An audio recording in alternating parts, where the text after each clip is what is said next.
Bienvenida o bienvenido.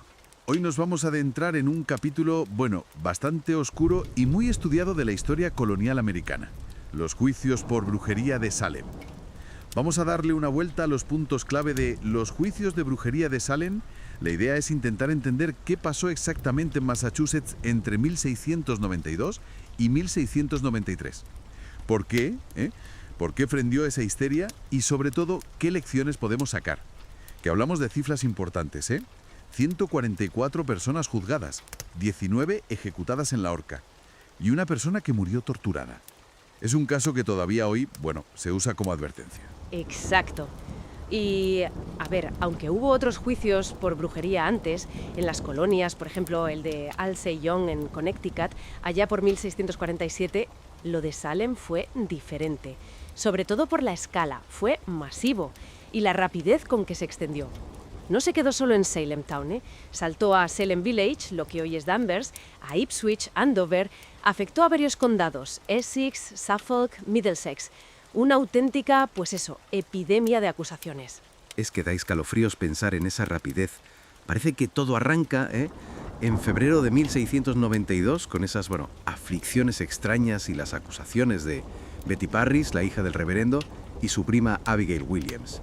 Y las primeras señaladas, curiosamente, eran figuras un poco marginales, ¿no? Tituba, que era una esclava de la casa Parris, Sarah Good, una mendiga, y Sarah Osborne, una mujer con líos de propiedades y, mal vista por no ir mucho a la iglesia. Y aquí pasa algo que es fundamental. Mientras Good y Osborne negaron todo, Tituba confesó. Hay historiadores como Marion Starkey que apuntan a que pudo ser por la presión. O quizás para proteger a su marido John Indian. No se sabe seguro. Pero sea como sea, esa confesión, donde describía pactos con el diablo y demás, pues validó todos los miedos y, básicamente, abrió la veda. A partir de ahí, las acusaciones empezaron a usarse para saldar cuentas pendientes, quitarse rivales de en medio. El caso de Martha Corey es un ejemplo. Era una mujer respetada, miembro de la iglesia, pero ni su reputación la salvó. Y lo más inquietante, o una de las cosas más inquietantes, es que el propio sistema judicial, pareció contagiarse de la histeria. Las pruebas eran testimonios sobre visiones, sueños, supuestas marcas del diablo. No hacía falta evidencia física real. O sea, más de 150 personas terminaron en la cárcel, en condiciones malísimas además. Y al menos 5 murieron allí antes siquiera de ser juzgadas. Sí. El primer tribunal que montaron, el llamado de Oyer en Terminer, que viene a significar algo así como una corte especial para oír y determinar estos casos urgentes, actuó con una rapidez y una severidad tremendas. Solo en 1692 condenaron a 29 personas. 19 fueron a la horca, 14 mujeres y 5 hombres. Y luego está el caso terrible de Giles Corey, un anciano que se negó a declararse culpable o inocente y lo torturaron aplastándolo con piedras hasta que murió. Era una forma legal, por decirlo así, para forzar una declaración. Es significativo que los tribunales que vinieron después, ya en 1693, fueron mucho más cautos. Absolvieron a la mayoría y solo condenaron a 3 personas más. Parece que la fiebre inicial, alimentada por todo ese fervor puritano y el pánico, empezó a bajar. Pero claro, para muchos ya era demasiado tarde. Es que es inevitable preguntarse, el fanatismo religioso está ahí, es evidente, pero ¿qué más había en Salem?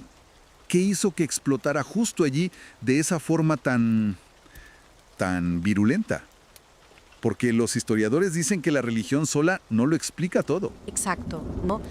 El consenso hoy día es que fue una especie de tormenta perfecta, una confluencia de factores.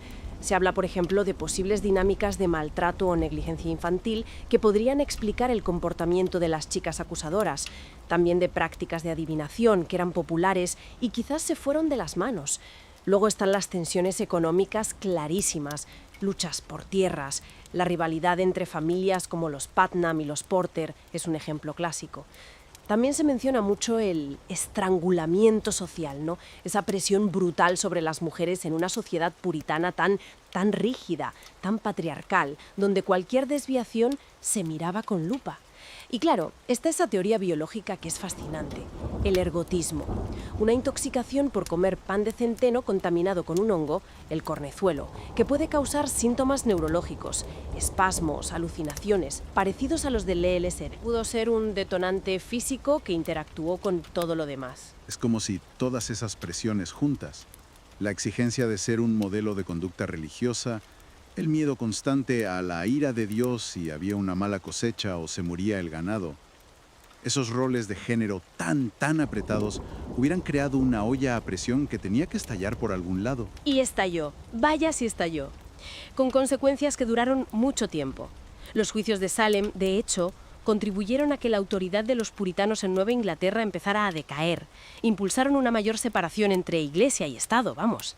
Pero sobre todo, Salem quedó ahí, grabado en la memoria colectiva como un símbolo potentísimo de los peligros de la intolerancia, del miedo, de la justicia cuando se manipula. Entonces, resumiendo un poco, Salem no fue el único caso de caza de brujas, pero sí fue excepcional por la escala y la rapidez con que todo, las rencillas personales, los miedos de la gente y un sistema judicial que falló estrepitosamente, se combinaron para llevar a la tragedia a muchísima gente. Y la lección sigue totalmente vigente hoy día. Nos recuerda lo fácil que es que prenda la histeria colectiva, lo importantísimo que es tener un proceso judicial justo, basado en pruebas, en hechos sólidos, y cómo el miedo y el señalar al diferente pueden romper una sociedad. Es fundamental cuestionar, exigir pruebas antes de condenar a nadie. Y para dejar una reflexión final, más allá del ergotismo, de las peleas por las tierras o del puritanismo más extremo, ¿qué otras tensiones sociales o psicológicas, quizás más sutiles, de las que no se habla tanto, pudieron hacer de esa comunidad en concreto, Salem, en ese momento preciso, el caldo de cultivo perfecto para que se desatara semejante delirio colectivo? Ahí lo dejo, para seguir pensando.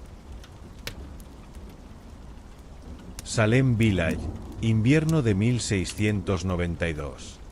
La nieve caía silenciosa sobre las casas de madera, cubriendo los tejados puntiagudos con un manto blanco que parecía inocente, pero que ocultaba, en su helado silencio, un miedo creciente. El viento se colaba entre las rendijas de las ventanas, aullando como si ya supiera lo que estaba por venir. En ese paisaje helado, donde los días eran cortos y las noches interminables, comenzó uno de los episodios más oscuros de la historia colonial americana. En esta pequeña comunidad de Nueva Inglaterra, todo estaba controlado por una fe inquebrantable en la palabra de Dios. Los puritanos que vivían allí lo veían todo a través del filtro de la religión. Todo era pecado o virtud, blanco o negro. No existía el gris. El diablo no era una figura simbólica, era real, tangible, presente.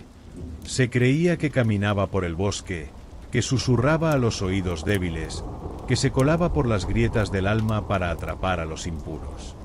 Y bastaba una pequeña grieta, una simple diferencia, una mirada, una costumbre extranjera, para ser considerado sospechoso. La tensión llevaba tiempo gestándose. Las disputas territoriales, los conflictos familiares, los enfrentamientos por herencias, los celos entre clanes, todo eso estaba ahí, como leña seca esperando una chispa. Y esa chispa, al parecer, encendió en la casa del reverendo Samuel Pérez. Pérez era un hombre rígido, severo, celoso de su autoridad. Había llegado a Salem Village desde Boston, acompañado de su hija Betty, de 9 años, y su sobrina Abigail Williams, de 11. Ambas niñas comenzaron, de pronto, a mostrar un comportamiento extraño. Se retorcían en el suelo, gritaban, se escondían debajo de los muebles, lanzaban cosas, hablaban en lenguas ininteligibles. Afirmaban estar siendo atacadas por espíritus invisibles, por presencias que las agarraban, que las quemaban, que les susurraban al oído por las noches. Los padres, alarmados, llamaron a médicos. Uno de ellos, el doctor William Griggs, no encontró ninguna causa física, y como no halló explicación, dijo la frase que sellaría el destino de muchos: «Esto es obra de brujería». En un mundo donde todo lo desconocido era obra del diablo, esa afirmación fue suficiente. El miedo se propagó como un incendio. ¿Quién había embrujado a las niñas? ¿Quién estaba sirviendo al enemigo dentro del mismo pueblo? La presión fue aumentando, y finalmente las niñas señalaron a 3 mujeres: Tituba, la esclava caribeña del reverendo Pérez; Sarah Good, una mendiga errante; y Sarah Osborne, una anciana enferma que había dejado de ir a la iglesia. Las 3 eran mujeres marginales, vulnerables. Y eso bastaba para convertirlas en brujas. Tituba, la primera en ser interrogada, confesó bajo presión. Dijo que había sido forzada por el diablo a firmar un libro con sangre, que había visto a otras mujeres volando, convirtiéndose en animales, y que no estaba sola. Su confesión fue como abrir una grieta por donde se filtró todo el miedo acumulado del pueblo. Ahora ya no era una bruja. Eran muchas. Estaban entre ellos. En los días siguientes, otras niñas comenzaron a mostrar los mismos síntomas que Betty y Abigail. Algunas se contorsionaban, otras caían al suelo como poseídas. Pronto, sus dedos comenzaron a señalar a más personas. Cada nombre provocaba una detención. Y con cada arresto, el frenesí se alimentaba a sí mismo. Salem Village se convirtió en una olla a presión. El miedo, la histeria y la necesidad de encontrar culpables se combinaron con odios antiguos, venganzas personales y supersticiones religiosas. Todo lo que antes era un conflicto civil, una deuda, una disputa por un terreno, una discusión por la herencia, ahora podía resolverse con una acusación. Esa mujer me miró mal, desde entonces mi vaca murió. Es bruja. Se creó un tribunal especial. El Tribunal del Oyer-en-Terminer, encargado exclusivamente de juzgar los casos de brujería. Los acusados eran llevados al juzgado esposados, encadenados, expuestos al escarnio público. Algunos intentaron defenderse, otros guardaron silencio, pero de poco servía. En aquel tribunal no se necesitaban pruebas físicas. Bastaba la palabra de una niña. Bastaba un sueño. Bastaba una confesión arrancada bajo amenaza de la horca. Para muchos, confesar era la única forma de evitar la ejecución. Pero confesar implicaba delatar a otros. Así, la red de acusaciones se extendió como una telaraña. Nadie estaba a salvo. Ni vecinos, ni amigos, ni incluso pastores. Una vez que alguien caía en la sospecha, no había forma de limpiar su nombre. Uno de los primeros hombres en ser acusado fue Gill Scourie, un anciano respetado que, al negarse a declarar, fue aplastado con piedras durante 3 días hasta morir. Su última palabra fue más peso. No gritó, no confesó, solo dejó que la piedra lo aplastara, y con él el último resquicio de cordura del pueblo. Las noches en Salem se llenaron de rezos, llantos y pasos sigilosos. Las cárceles se abarrotaban. Los gallardetes de las horcas comenzaban a prepararse. El invierno había sembrado el miedo, y la primavera traería sangre. La primavera llegó a Salem Village, pero no trajo flores ni alivio. Trajo cadenas, gritos y sentencias. Aquel aire que antes olía a tierra húmeda y a madera fresca, ahora olía a sudor, a encierro, a desesperación. Los pájaros callaban, como si hasta ellos temieran pronunciarse. Los juicios habían comenzado, y con ellos, la maquinaria del miedo adquirió una forma oficial, revestida de ley. El Tribunal del Oyer-en-Terminer, establecido en mayo de 1692, funcionaba bajo un sistema que hoy nos parecería inverosímil. Cualquier signo era prueba de brujería. Una verruga podía ser una marca del diablo. Un suspiro, una maldición. Una mirada, una condena. Las víctimas se presentaban en la sala, fingiendo convulsiones, asegurando que el espíritu del acusado las estaba atacando en ese mismo instante. Y eso bastaba. Uno de los casos más trágicos fue el de Bridget Bishop, la primera mujer en ser ejecutada. Era una mujer de carácter fuerte, algo provocadora para los estándares puritanos. Vestía de rojo, discutía en público y tenía una lengua afilada.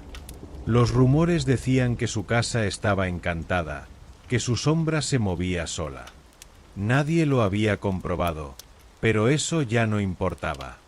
Fue acusada, juzgada y colgada el 10 de junio de 1692. El miedo tenía sed, y alguien debía pagar. Tras Bridget, vinieron muchos más. Cada semana llegaban nuevos acusados a la prisión. Hombres, mujeres, incluso niñas. Algunos tenían fama de curanderos. Otros simplemente eran personas solitarias, diferentes. Pero en Salem, la diferencia era peligrosa. Una anciana que hablaba sola. Un granjero que no iba a misa. Una partera cuyo bebé había muerto durante el parto. Todos ellos podían estar sirviendo al diablo.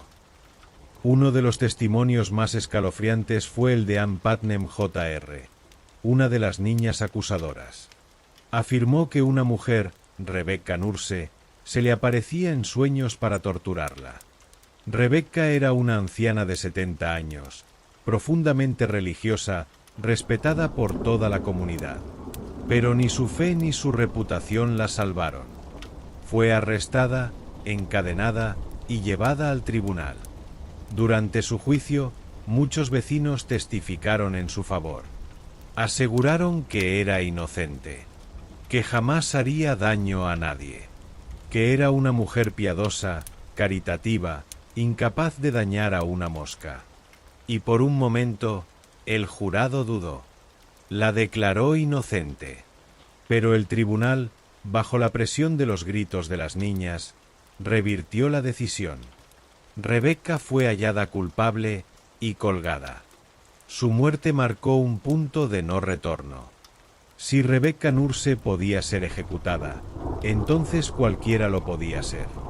El miedo ya no distinguía entre buenos o malos. Solo necesitaba alimentarse. Mientras tanto, las cárceles se llenaban. Las condiciones eran inhumanas.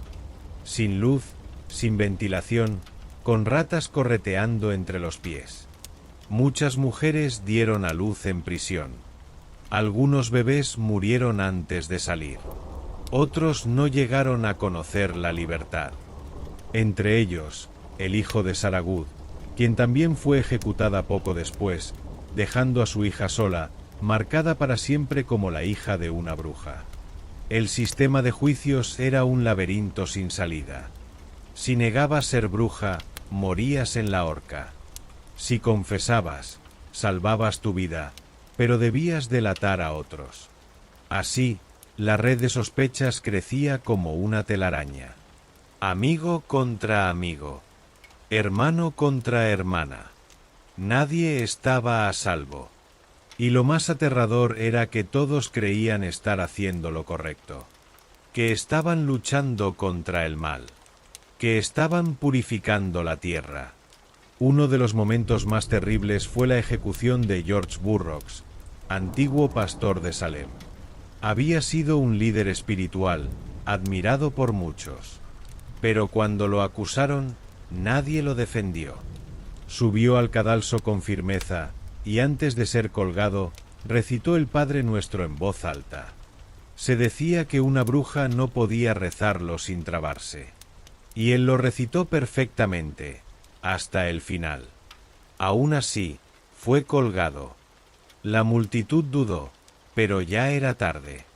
Mientras tanto, los jueces seguían firmando sentencias.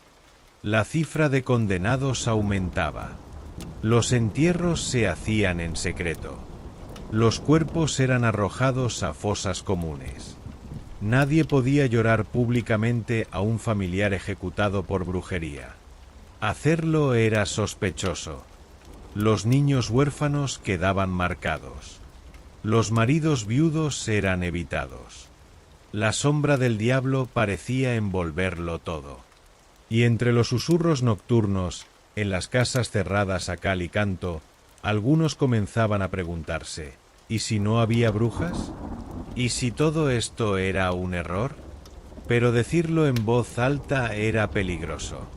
El silencio se convirtió en el único refugio seguro. La primavera avanzaba.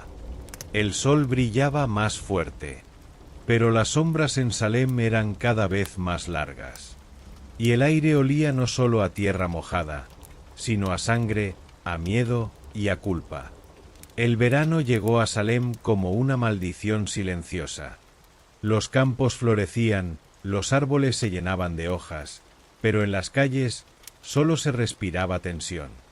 El calor traía consigo un olor espeso, a sudor, a encierro, a miedo contenido. La brisa ya no refrescaba, solo agitaba los pensamientos de un pueblo que se deshacía por dentro. Porque Salem ya no era un pueblo, era un tribunal, una cárcel, un patíbulo. Las ejecuciones se sucedían semana tras semana. Las cuerdas crujían, las piernas colgaban, el suelo de la horca se manchaba con lágrimas, orina y desesperación. Los nombres de los condenados pasaban de boca en boca como letanías malditas. Martha Carrier, John Willard, Elizabeth Howe, George Jacob Sr., Sarah Wilds. Uno tras otro, rostros conocidos, vecinos de toda la vida, eran llevados al cadalso. La costumbre comenzó a nublar la empatía. Los niños seguían acusando. Las niñas temblaban en el tribunal, señalaban, gritaban, caían al suelo con convulsiones. Cada gesto era interpretado como prueba. El tribunal, lejos de calmarse, se aferraba con más fuerza a su misión. Los jueces creían estar purgando el pecado de la tierra. Los fiscales, dirigidos por el implacable Jonathan Corwin y el severo Jonah Thorne, no mostraban dudas. No buscaban justicia. Buscaban obediencia. Fe ciega. Una de las escenas más perturbadoras ocurrió en julio. Sarah Good, condenada, fue llevada al cadalso con su bebé recién nacido en brazos. El niño murió en prisión, antes de que ella pudiera abrazarlo fuera de aquellas rejas húmedas. Cuando el verdugo le ajustó la cuerda al cuello, le preguntó si tenía algo que decir. Sarah miró a los jueces y les dijo: «Soy inocente y espero que Dios os perdone, porque yo no puedo». Luego calló. El silencio fue más pesado que el cuerpo. Mientras tanto, los campos de Salem quedaban sin cosechar. Los hombres estaban presos o muertos. Las mujeres lloraban en silencio. Los niños tenían pesadillas. Las iglesias comenzaban a vaciarse. El terror ya no se dirigía solo al diablo. Ahora era miedo al vecino, al juez, a uno mismo. Pero en medio del horror surgió una grieta, una duda, una sombra en la certeza, porque algunos comenzaron a hablar. Personas como Thomas Bradley, un prominente intelectual de Boston, escribieron cartas denunciando el abuso de poder. Cuestionaron la validez de los testimonios. Pusieron en tela de juicio la existencia misma de la brujería. Y aunque lo hacían con cuidado, sus palabras sembraron semillas de escepticismo. Al mismo tiempo, el clérigo Increase Mater, uno de los religiosos más respetados de la región, escribió una obra clave, Casos de conciencia. En ella decía: es mejor que 10 brujas culpables escapen a que se condene a una inocente. Su hijo, Cotton Mather, había apoyado inicialmente los juicios, pero ahora incluso él comenzaba a titubear. La sombra de la injusticia ya era demasiado evidente para ser ignorada. Las dudas también empezaron a colarse en el tribunal. El gobernador William Pepys, ausente durante los primeros meses del juicio, regresó a Massachusetts en octubre y se horrorizó al ver lo que había ocurrido. Más de 200 personas habían sido arrestadas. 19 ejecutadas. Una aplastada hasta la muerte. Decenas en prisión. Y aún más señaladas. Entonces, ocurrió algo inesperado. Las niñas, que hasta entonces eran vistas como portadoras de la verdad, comenzaron a perder credibilidad. Una de ellas acusó a la esposa del gobernador, Lady Mary Pepys. Aquello fue un golpe brutal al sistema. Si hasta la esposa del hombre más poderoso del estado podía ser bruja, entonces nadie estaba a salvo. Y si nadie estaba a salvo, tal vez el problema no eran las brujas. Las fisuras en la historia oficial comenzaron a hacerse grietas. Las confesiones forzadas dejaron de funcionar. Algunas niñas se desdijeron. Otras desaparecieron del ojo público. Los sermones dominicales ya no trataban sobre el diablo, sino sobre el perdón. La horca comenzó a oxidarse. Y sin embargo, algo no encajaba. Porque aunque la locura parecía calmarse, las heridas seguían abiertas. Los cadáveres no habían sido enterrados con respeto. Muchos aún estaban en fosas anónimas. Las familias de los ejecutados seguían viviendo con el estigma. Y las cárceles aún estaban llenas. Uno de los momentos más dolorosos fue la liberación de Tituba, la esclava caribeña. Había sido la primera acusada. Había confesado para salvar la vida. Había pasado meses en prisión, encadenada, golpeada, despreciada. Cuando finalmente fue liberada, nadie quiso hacerse cargo de ella. El reverendo Pérez, su antiguo dueño, la repudió. Se desconoce qué fue de ella. Se desvaneció, como una sombra, la misma sombra que había comenzado todo. Para entonces, el pueblo ya estaba exhausto, emocionalmente roto, espiritualmente devastado. Algunos intentaban seguir como si nada, pero las noches eran más frías, los rezos más vacíos. El miedo había dejado de ser una emoción. Era una costumbre. Y mientras los días pasaban y el tribunal comenzaba a desmontarse, el pueblo de Salem se enfrentaba a una verdad incómoda. El verdadero diablo no había estado en el bosque, ni en los conjuros, ni en las brujas. Estaba en los ojos que miraban con odio, en las lenguas que acusaban, en las manos que firmaban sentencias. El diablo no tenía cuernos, tenía rostro humano.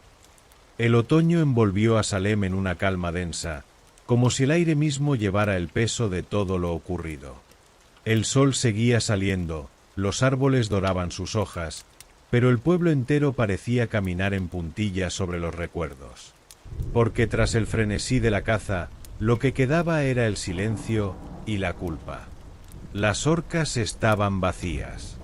Las cárceles, lentamente, se vaciaban. Pero en los corazones de quienes aún vivían, algo se había roto. El miedo que antes los empujaba a acusar, ahora se había transformado en otra cosa. En algo más íntimo, más oscuro. Un miedo a uno mismo. ¿Qué habían hecho?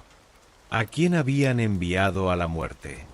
Las niñas que comenzaron todo apenas salían de casa. Ya no eran vistas como profetas, sino como símbolos de una locura colectiva. Algunas habían sido enviadas fuera de Salem. Otras, simplemente, desaparecieron de los registros. Abigail Williams, la más influyente de todas, jamás fue juzgada. Se dice que se marchó a Boston, otros, que murió en la pobreza. Betty Pérez, la hija del reverendo, cayó en un mutismo extraño. Nadie la escuchó hablar en años. Pero el juicio no terminó con las ejecuciones. No.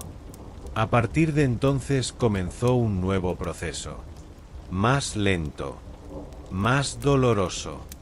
El juicio de las conciencias. El reverendo Samuel Pérez fue de los primeros en sentir el rechazo. Su obsesiva actitud durante los procesos, su implicación directa, su falta de compasión, lo convirtieron en blanco del desprecio popular. Las bancas de su iglesia comenzaron a vaciarse. Los fieles ya no escuchaban con atención sus sermones. Algunos le daban la espalda mientras hablaba. Otros se levantaban y se iban. Al poco tiempo, fue obligado a dimitir. Y se marchó de Salem, humillado. En su lugar llegó otro pastor, Joseph Green, con un objetivo claro: sanar las heridas. Green promovió una serie de actos de reconciliación. Visitas a las familias de los ejecutados. Oraciones por las almas de los inocentes.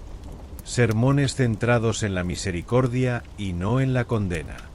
Poco a poco, Salem trataba de recomponerse. Pero la herida era profunda. Uno de los momentos más conmovedores ocurrió cuando Ann Putnam Jr., una de las principales acusadoras, subió al púlpito y pidió perdón públicamente. Ya adulta, confesó que había actuado movida por el miedo, por la presión de su familia, por su juventud. Dijo que sus acusaciones habían causado muerte y que su alma no tendría descanso hasta que se reconociera su error. Su voz temblaba. Sus ojos no encontraban consuelo. Fue perdonada, pero nunca olvidada. A medida que pasaban los años, los sobrevivientes intentaban rehacer sus vidas. Pero no era fácil. Las viudas de los ejecutados no podían reclamar sus tierras. Los hijos de los condenados no eran bienvenidos en escuelas ni oficios. El estigma era una cadena invisible. Pesaba más que los grilletes de hierro. En 1706, cuando el tribunal que juzgó a las brujas fue declarado nulo, algunos creyeron que sería el final del dolor. Pero los fantasmas seguían allí, no en forma de espectros, sino en recuerdos, en ausencias, en nombres que nadie se atrevía a pronunciar. El gobernador Pepys, que había intentado detener el caos, también fue señalado. Su intervención fue tardía. Su silencio durante los primeros meses, imperdonable. Aunque se retiró a su hogar con cierta dignidad, las manchas del proceso lo siguieron hasta la tumba. Y aún quedaba otro rostro en las sombras: Cotton Mather, el joven ministro, educado, brillante, carismático. Había defendido los juicios. Había escrito sobre los peligros del demonio infiltrado en la sociedad. Aunque luego trató de distanciarse de los excesos, sus palabras habían inflamado los corazones de jueces y fiscales. Su reputación, aunque protegida por su apellido y su estatus, jamás volvió a ser la misma. Pasó los últimos años de su vida escribiendo sobre ciencia, historia y religión, intentando, quizás, redimirse a su modo. Pero tal vez lo más perturbador no fue lo que ocurrió en Salem, sino lo que ocurrió después, porque otros pueblos comenzaron a mirar con desconfianza a sus propios sistemas judiciales. La caza de brujas no fue un fenómeno aislado, sino un espejo, una advertencia. Y aunque los procesos de Salem fueron los más famosos, hubo otros antes y muchos después. En Europa, las hogueras aún ardían en algunos rincones. En Alemania, en Escocia, en Francia. Las mujeres seguían siendo señaladas por saber demasiado, por curar con hierbas, por vivir solas, por no obedecer. Salem fue un punto de inflexión, pero no el fin. Y mientras tanto, en Massachusetts, los descendientes de los acusados comenzaron a luchar por la justicia. Generación tras generación, exigieron que los nombres de sus antepasados fueran limpiados, que el Estado reconociera públicamente el error, que se borraran las sentencias, que se pidiera perdón. En 1711, el gobierno ofreció compensaciones económicas a algunas familias, pero no a todas. Y el gesto, aunque simbólico, no calmó el dolor. Solo avivó la memoria. Porque el dinero no sustituye a un padre, ni a una madre, ni a una hermana. Y aún más tarde, en 1957, más de 2 siglos después, el estado de Massachusetts anuló formalmente las condenas. Y en 2001, el último nombre fue finalmente absuelto, el de Elizabeth Johnson Jr., una joven condenada que nunca fue ejecutada, pero cuya sentencia había permanecido en los registros. Fue necesario que un grupo de estudiantes de instituto en Andover, siglos después, investigara su historia y lograra su reivindicación. Así, el caso de Salem nunca terminó del todo. Cambió de forma. Dejó de ser una historia de brujas para convertirse en una advertencia eterna, sobre el miedo, la ignorancia, la histeria colectiva y la facilidad con que el ser humano puede convertirse en juez y verdugo, sin pruebas, sin justicia, sin piedad. El tiempo pasó, pero en Salem las sombras persistieron. No eran espectros los que vagaban por las calles al anochecer, sino los ecos del pasado. Caminaban en el silencio de las casas, en las esquinas olvidadas, en la memoria de cada descendiente que aún vivía con un apellido manchado. Porque, aunque las hogueras nunca ardieron en América como en Europa, el fuego simbólico del juicio popular había consumido mucho más que cuerpos. Durante décadas, Salem trató de enterrar su historia, como si el silencio pudiera borrar lo ocurrido. Pero no todos podían olvidar. En algunas familias, el dolor se transmitía de generación en generación, a través de diarios, cartas, objetos heredados. Un pendiente, un libro, un trozo de tela que perteneció a la abuela ejecutada por herejía. Mientras tanto, el mundo avanzaba.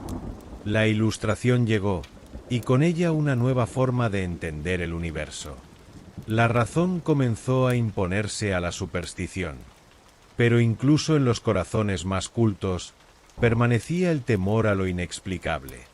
Porque Salem había enseñado una lección amarga. No hace falta ver al diablo para condenar en su nombre. A mediados del siglo XVIII, la historia fue recuperada por escritores, filósofos y juristas como ejemplo del colapso de la justicia. Los documentos del juicio comenzaron a ser estudiados con frialdad académica, pero también con una especie de fascinación morbosa. Porque, por más que se racionalizara, nadie podía evitar estremecerse al leer los testimonios originales. Las transcripciones estaban ahí, el miedo palpable en las palabras, las súplicas de inocencia, los gritos, las acusaciones cruzadas. Todo grabado en tinta, inmutable, incuestionable. Y sin embargo, lo más perturbador era lo invisible, lo que no se escribió, las miradas que no quedaron registradas, las emociones en la sala del juicio, las dudas silenciosas. ¿Quién fue el primero en sospechar que aquello era un error? ¿Quién cayó por miedo? ¿Quién lloró por las noches sabiendo que había enviado a un vecino a la horca? En el siglo XIX, con el auge del espiritismo, Salem volvió a ocupar un lugar en el imaginario popular. La figura de la bruja cambió, dejó de ser una amenaza para convertirse en símbolo. En literatura, en teatro, en leyenda. Algunos llegaron a romantizar lo ocurrido, otros a usarlo como advertencia. Pero todos reconocían lo mismo: el caso de Salem era único. Un abismo moral. Un espejo que devolvía una imagen aterradora de lo que somos capaces de hacer cuando el miedo domina la razón. Y mientras todo esto ocurría, el propio pueblo de Salem evolucionaba. Las generaciones más jóvenes comenzaron a preguntar, a escarbar en sus raíces, a recuperar los nombres de las víctimas, a hablar en voz alta de lo que durante tanto tiempo había sido un susurro. En 1892, exactamente 2 siglos después de los juicios, se celebró en Salem un acto público de conmemoración. Fue sencillo, pero cargado de emoción. Se leyeron los nombres de los condenados. Se colocaron flores. Se ofrecieron disculpas simbólicas. Fue la primera vez que el pueblo miró de frente a su pasado, sin miedo. Pero incluso en ese momento, las voces no eran unánimes. Algunos aún defendían que los juicios habían sido necesarios, que el mal había estado realmente presente, que era preferible la injusticia a permitir que el demonio echara raíces. Eran pocos, pero estaban, y su presencia recordaba que la oscuridad nunca se extingue del todo, solo se repliega. En el siglo XX, los juicios de Salem se convirtieron en objeto de estudio en colegios y universidades. Se analizaron desde todas las perspectivas: histórica, legal, psicológica, religiosa. Y lo que surgió fue un retrato inquietante de la mente humana. Cómo una comunidad puede autoengañarse. Cómo el poder puede distorsionar la verdad. Cómo la histeria colectiva puede arrasar con la lógica y el sentido común. Uno de los análisis más impactantes fue el del efecto dominó psicológico. El modo en que una acusación puede crear una cadena imparable, donde el miedo se propaga más rápido que la razón. Las niñas, los jueces, los pastores, todos atrapados en una red que ellos mismos tejieron. Una red de sospechas, de dogmas, de pánico. A partir de entonces, Salem se convirtió también en símbolo político. Durante el macartismo en los años 50, el dramaturgo Arthur Miller escribió su obra El crisol, de Crucible, usando Salem como metáfora de la caza de comunistas. Su mensaje fue claro: los juicios pueden repetirse. Las brujas cambian de forma, pero la caza sigue viva. A veces se llama comunismo, a veces terrorismo o disidencia, pero el mecanismo es el mismo. Y así, Salem dejó de ser solo un lugar. Se convirtió en concepto, en advertencia, en palabra cargada de significado. Decir Salem era decir: cuidado, recuerda, no olvides lo que el miedo puede hacer. A finales del siglo XX, comenzaron a instalarse placas conmemorativas en las zonas relacionadas con los juicios. El lugar donde estuvo la horca, la prisión, las casas de los jueces, y también en la iglesia donde algunos de los acusados habían sido excomulgados. El silencio volvió a esos lugares, pero un silencio distinto. No el de la vergüenza, sino el del respeto, el de la memoria. Hoy, caminar por Salem es adentrarse en un pasado que se resiste a morir. El turismo ha explotado el mito. Tiendas de brujas, recorridos nocturnos, museos temáticos. Pero debajo de esa capa comercial late la historia verdadera, la de seres humanos reales, con miedo, con fe, con culpa. Porque, al final, la verdadera brujería de Salem no fue un hechizo, ni una maldición. Fue el poder del miedo. El miedo que convierte a los niños en verdugos, a los jueces en títeres, a la comunidad en un ejército sin enemigo real. Ese miedo que aún hoy se cuela en nuestras decisiones, en nuestros juicios apresurados, en nuestras sospechas infundadas. Salem sigue vivo, no en la hoguera, no en la horca, sino en cada instante en que señalamos sin pruebas, en cada vez que callamos por conveniencia, en cada juicio social sin defensa posible. Y tal vez esa sea la lección más importante, que recordar Salem no es mirar hacia atrás, es mirarnos ahora y preguntarnos: ¿cuántas veces más repetiremos la historia? El amanecer de un nuevo milenio trajo consigo una renovada mirada sobre el caso de Salem. Ya no bastaba con conmemoraciones o placas. Era necesario algo más profundo, una reconciliación, no solo con las víctimas, sino también con la verdad, con las capas de silencio, distorsión y sensacionalismo que, durante más de 3 siglos, se habían tejido en torno a aquel oscuro episodio. Durante los primeros años del siglo XXI, investigadores, genealogistas y descendientes de los implicados comenzaron a unir fuerzas. ¿La meta? Reconstruir con la mayor fidelidad posible los hechos. Saber qué ocurrió exactamente. ¿Quién dijo qué? ¿Quién firmó qué orden? ¿Quién murió y quién cayó? Las nuevas tecnologías permitieron digitalizar documentos antiguos, recuperar cartas olvidadas, comparar firmas, estudiar mapas. Se descubrieron detalles que, durante años, habían pasado inadvertidos. El hambre que asolaba la región ese invierno, los pleitos familiares entre los acusadores y acusados, la intensa rivalidad entre las iglesias puritanas, el uso de las acusaciones como instrumento para deshacerse de enemigos económicos. Salem no fue solo una historia de histeria religiosa. Fue una telaraña política, social y personal. Y con cada hallazgo, la herida volvía a sangrar. Porque era imposible no preguntarse, ¿cómo lo permitimos? ¿Cómo fue posible que una niña señalara con el dedo y la consecuencia fuera la muerte? ¿Qué falló en la estructura social, moral, espiritual de aquella comunidad? Los historiadores más comprometidos comenzaron a hablar de una justicia post-mortem. Un intento de redención, aunque simbólica, para quienes jamás la tuvieron. Se reabrieron casos simbólicamente.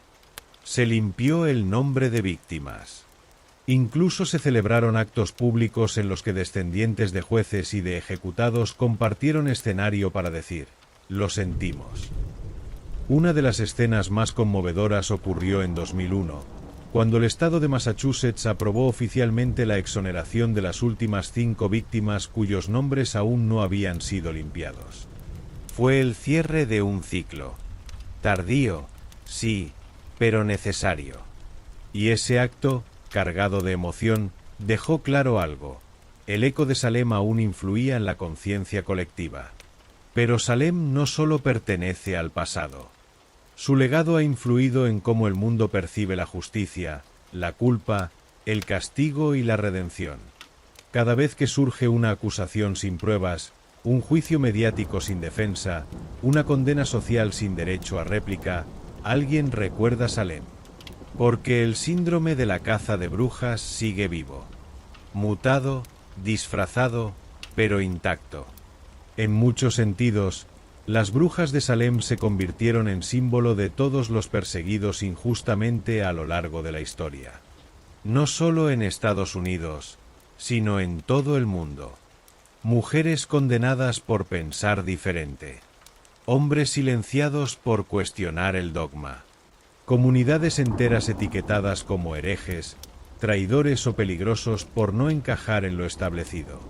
Así, Salem dejó de ser un pueblo para transformarse en advertencia universal. Un faro oscuro que ilumina las zonas más peligrosas de la condición humana. El miedo, la ignorancia, el poder sin control.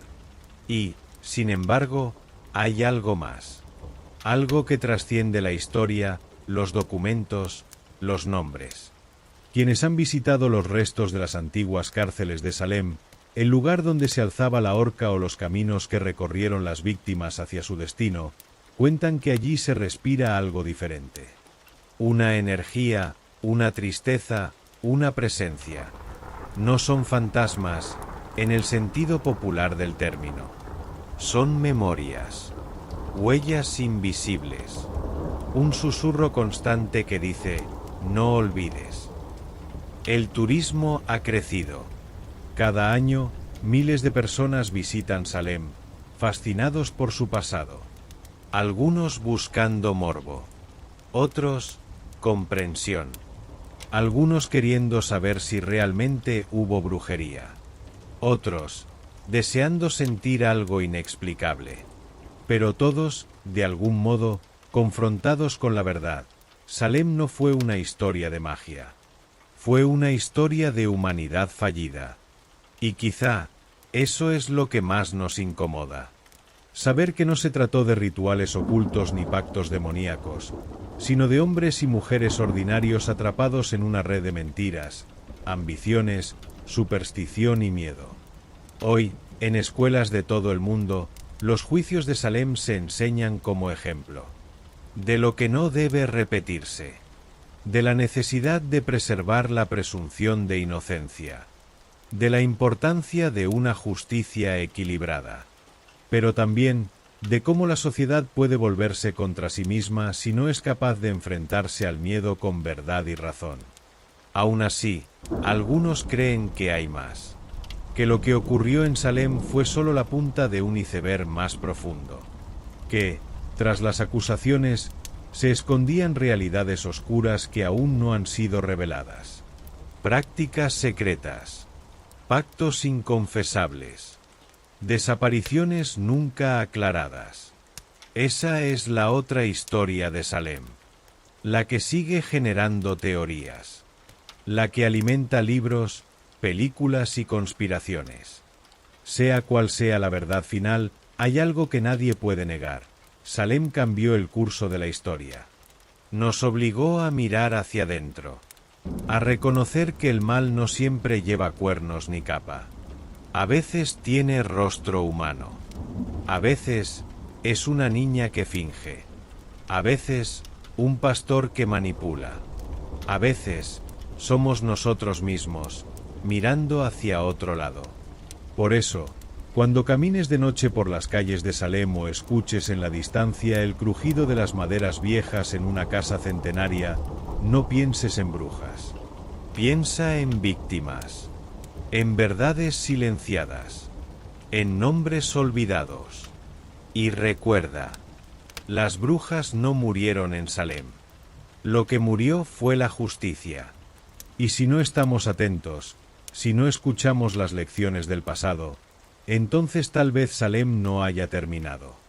Tal vez apenas esté comenzando.